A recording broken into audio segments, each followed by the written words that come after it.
Trying to get some light, whatever, you see me. Now you know. Maybe I should do like this. Nah. You see baby sleeping. Okay, so in men, mucus in the prostate causes tumors, cysts, impotency, and even cancer. Um, yeah, because you notice a lot of men who eat a lot of meat for breakfast, lunch, and dinner, for snack, have this problem. They call fruits an aphrodisiac because it's light, you know, blood can easily flow through without obstructing your body. And that's what you want, um, in general, is circulation through the body. Yeah.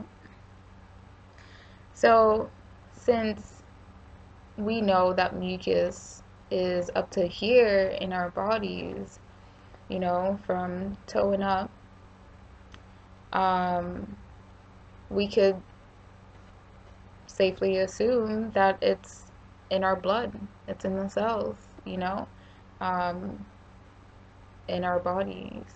So, mucus in the blood would look like white blood cells. Um, and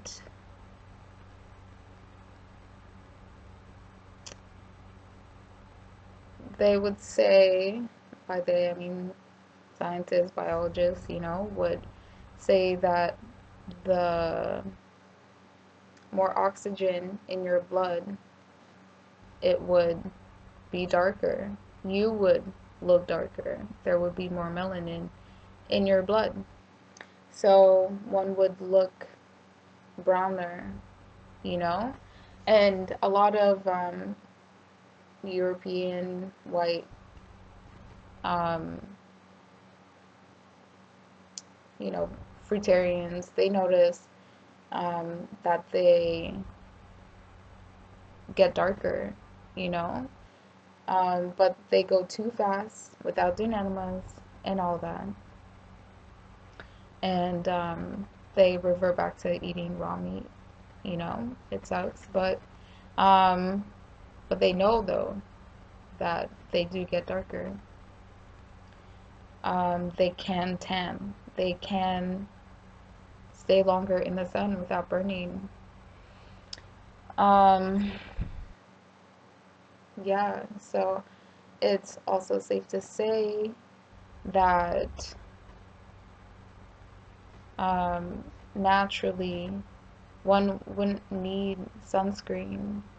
One wouldn't need, like, also skin cancer as well, mucus in the body that's accumulated, and now you burn in the sun. You get irritated in the sun. And this is not just for white folks, this is for brown people too. Um,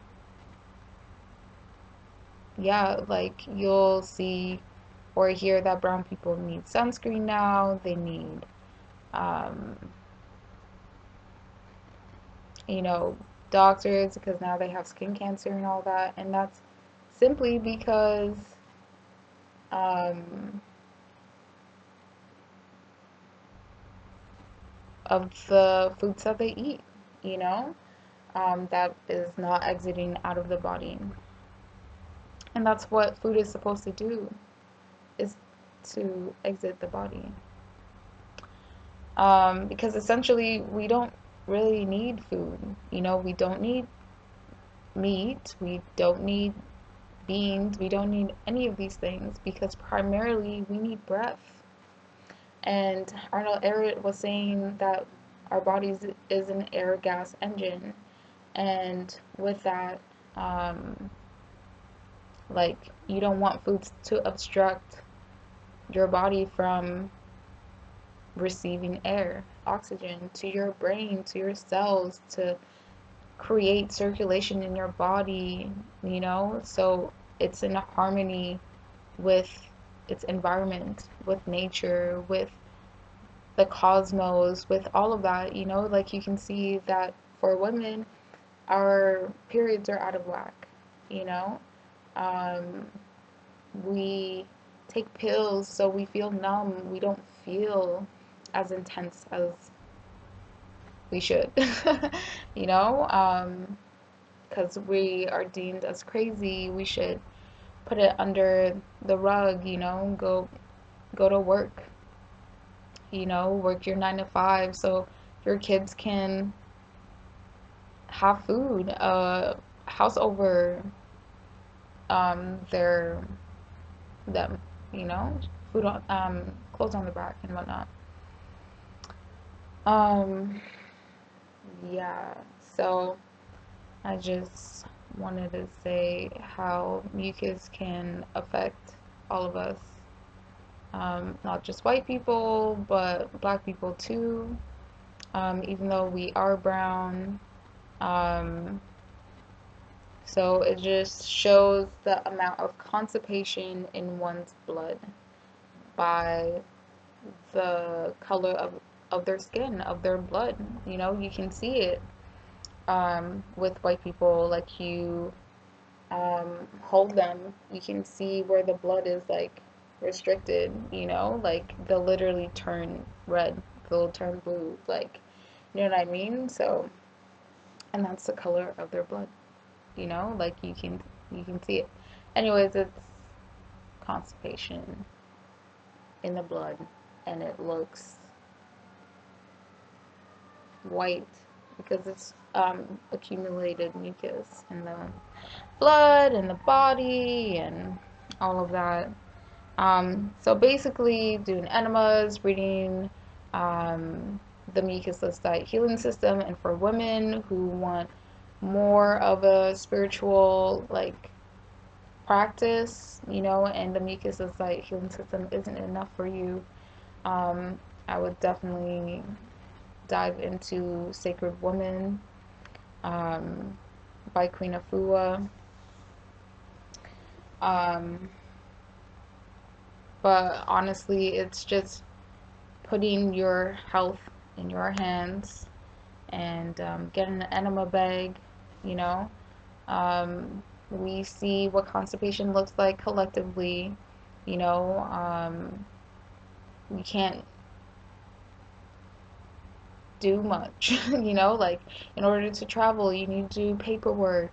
In order to do anything, you need to do paperwork and go about some way that's obstructive, you know. Um, you can see the world like with work. You don't want to go to work, you know, like spiritually, emotionally, physically, you need to be pouring inside of yourself in order to give to the world, to another person, you know, but they're like, no, you only get 8 hours to yourself once you get home, like 16 hours, okay? How long does it take you to get home? Prepare like lunch or whatever, or just take time to yourself and rest, you know? Because the whole day your mind's just thinking about work, even while you're sleeping, when you wake up, before going to bed. When are you really thinking about yourself? Like you got kids, you got a family, like you got side hustles and all of that, like, but you're still like, you know what I mean. Um, you can let me know other obstructive ways about the society that, you know, um, that society operates. You can see like war, that is obstructive. Like, what is that really good for? You know? Um, anyways, thoughts can be obstructive, especially not constructive ones, but identifying with emotions and all of that, you know? Because once we like get angry, sad, and whatnot, like you can see it on media, you know, like TV. When you're sad and just got broken up with, what do you do? Oh, I'm gonna have ice cream. When you're angry, I'm gonna have chips and really chomp down on something. Cause man, that I was gonna give it to that person, you know, like, and you know, like when you have happy food, something close to like your mom or whatever, and it's probably rice and beans. um, that is, but you know, it's rice. Rice is constipating, you know, all that. Um, but yeah, like we're not all going to heal in this one generation. It's just applying what you know. Now you know. Now you know. You've watched this video this far long. You know enough. Um, or aware of, you know, some something. um, but yeah. Thank you so much for all of this. Tuning in this long. Wholeness.